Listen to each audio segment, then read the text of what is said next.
Solve the inequality, write the solution set in interval notation, and graph it. Here we have the inequality. 3x minus 4 is greater than negative 10 and less than or equal to 14. So to solve this inequality, we want to isolate x in the middle. Let's start that by adding 4 to each piece of the inequality. Negative 10 plus 4 is a negative 6.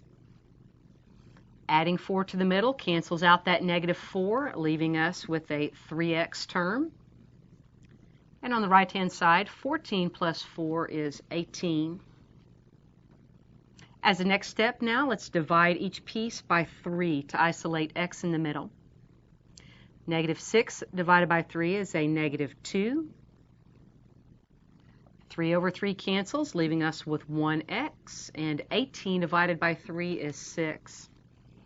So our inequality solution is all numbers x that are greater than negative 2 and less than or equal to 6.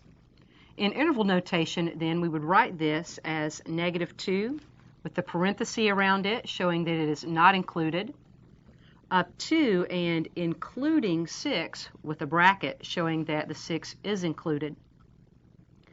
As we graph this solution on a number line, just locate 0, come back to negative 2, forward to 6. And here our notation is going to look the same as it does above in the interval notation. We're going to put a parenthesis at negative 2. We'll bold this interval up to and including 6. So our solution set is all those numbers that are greater than negative 2, less than or equal to 6.